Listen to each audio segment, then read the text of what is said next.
एक दफ़ा का जिक्र है कि दूर एक जंगल में एक खौफनाक और दुष्ट चुड़ैल और इसका भयंकर सेवक रहते थे।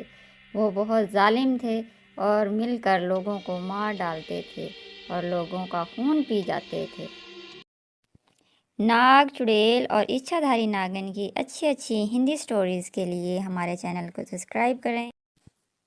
जंगल की दूसरी तरफ पहाड़ों पर एक नागिन चुड़ैल रहती थी। वो हमेशा लोगों की मदद करती थी और वो बहुत दयालु नागिन चुड़ैल थी। वो अपने घर से निकलती है कि वो किसी के रोने की आवाज़ सुनती है और वो इस आवाज़ का पीछा करते हुए उस आवाज़ की तरफ चल पड़ती है। नागिन चुड़ैल बच्ची से पूछती है, ए छोटी लड़की, क्या बात है? तुम क्यों ज़ोर ज़ोर से चिल्ला रही हो और रो रही हो? मुझे बताओ तुम्हारे साथ क्या हुआ है? तभी वो छोटी बच्ची कहती है, मैं अपने परिवार से बिछड़ गई हूँ और अब मैं यहाँ आ गई हूँ, मेरी मदद कीजिए। तभी नागिन चुड़ैल उसे कहती है, बेटी, कोई बात नहीं, मेरी कोई बेटी नहीं है। तुम मेरे साथ मेरे घर पर चलो और मैं तुम्हें अपनी बेटी की तरह रखूँगी। हमेशा तुम्हारी हिफाजत करूँगी और तुम्हें कभी माँ की कमी महसूस नहीं होने दूँगी। दूसरी तरफ दुष्ट चुड़ैल अपने सेवक को कहती है, कि भयंकर सेवक, जाओ, जल्दी से जाओ और मेरे लिए कोई शिकार ढूंढ कर लाओ, और ताकि मैं उसका खून पी सकूं और अपनी शक्तियों में इजाफा कर सकूं। जाओ, जल्दी जाओ। दयालु चुड़ैल इस लड़की को अपने घर ले आती है और उसे कहती है, बेटा, आज से ये तुम्हारा घर है। तुम यहाँ पर रह सकती हो। तुम्हें यहाँ पर कोई तकलीफ नहीं होगी। तुम जैसे चाहो यहाँ रह सकती हो। तभी नागिन चुड़ैल उसको एक नागमणि देती है और उसे कहती है, बेटी, ये नागमणि तुम अपने पास रखो। ये तुम्हारी शक्तियाँ बढ़ा देगी और तुम्हारी हिफाजत करेगी। भयंकर सेवक दुष्ट चुड़ैल को आकर बताता है, नागिन चुड़ैल के पास एक छोटी लड़की है, हमें उसका शिकार करना होगा।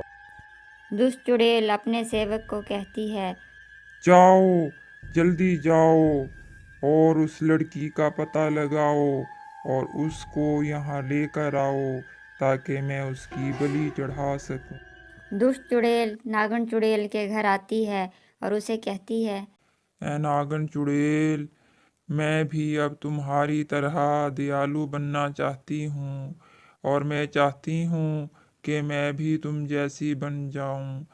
मुझे अपने घर में जगह दे दो ताकि मैं भी तुम्हारी जैसी बन सकूं।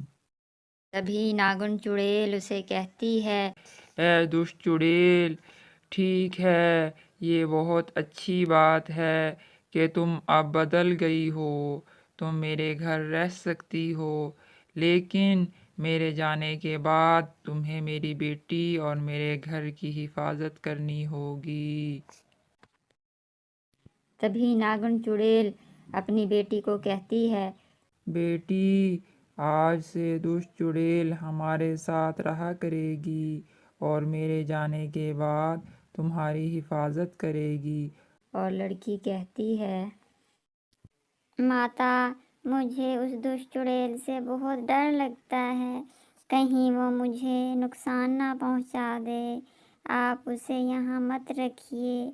अगर आपकी यही इच्छा है तो ठीक है, आप उसको यहाँ रख सकती हैं।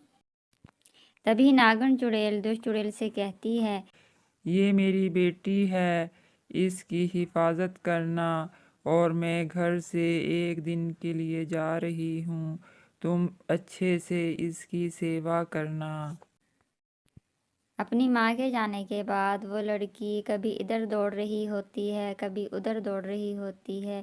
वो खेल कूद रही होती है और मन ही मन में ये सोच रही होती है कि उसको एक प्यार करने वाली और माता मिल गई है और वो बहुत खुश होती है।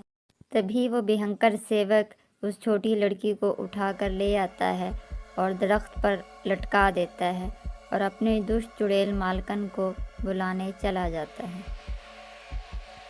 और वो भयंकर सेवक जाकर अपनी मालकन चुड़ैल को बुलाकर लाता है और तभी उसकी मालकन चुड़ैल वहाँ आ जाती है और लड़की को दरख्त से लटका हुआ देखकर बहुत खुश होती। और तभी नागन चुड़ैल अपने घर आ जाती है और देखती है कि उसकी बेटी घर पर नहीं है और वो ये देखकर बहुत परेशान हो तभी वो अपनी बेटी को ना पाकर बहुत परेशान होती है और अपनी शक्ति का इस्तेमाल करती है और देखती है कि जालिम चुड़ैल ने उसकी बलि चढ़ाने की तैयारी कर ली है और उसको कैद कर रखा है। तभी वो बेटी को छुड़ाने के लिए वहाँ से चली जाती है।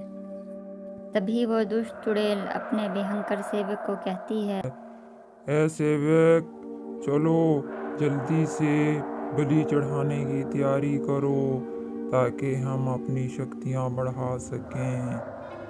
तभी वो सेवक आगे बढ़ता है ताकि बलि चढ़ाकर अपनी शक्तियाँ बढ़ा सके कि अचानक वहाँ पर नागन चुड़ैल आ जाती है। नागन चुड़ैल उसे कहती है, ए दुष्ट चुड़ैल, तुम तो वाकई ही जालिम चुड़ैल निकली जो तूने मेरी मासूम बेटी को अपनी शक्ति बढ़ाने के लिए कैद कर। नागन चुड़ैल सबसे पहले अपनी बेटी को छुड़ाती है और उसके बाद बलि चढ़ाने वाली आग को भी बुझा देती है। नागन चुड़ैल को गुस्से में देखकर दुष्ट चुड़ैल और उसका भयंकर सेवक डरकर वहाँ से भाग निकलते हैं। दुष्ट चुड़ैल अपने सेवक से कहती है, अब यहाँ पर नागन चुड़ैल की शक्तियाँ काम नहीं करेंगी। अब हम इस खुफिया गुफा में महफूज हैं। और तभी वहाँ पर नागन चुड़ैल और उसकी बेटी आ जाते हैं और उनको दुष्ट चुड़ैल देखकर खौफजदा हो जाती। चुड़ैल नागन चुड़ैल को कहती है, ए नागन चुड़ैल, अब यहाँ पर तुम्हारी कोई शक्तियाँ काम नहीं करेंगी और मैं तुमको मार डालूंगी। दुष्ट चुड़ैल नागन चुड़ैल पर हमला कर देती है और नागन चुड़ैल उसके हमले को रोक नहीं पाती। और ये सब देखकर छोटी लड़की आगे बढ़ती है और वो उसके हमले को रोकने की कोशिश करती है और फिर वो अपनी नागमणि का इस्तेमाल करती है और नागों के साथ उस पर हमला कर देती। और नागमणि की ताकत से दुष्ट चुड़ैल का नाश हो जाता है और वो जलकर मर जाती है। नागन और चुड़ैल की वीडियो देखने के लिए हमारे चैनल को सब्सक्राइब करें, लाइक करें और कमेंट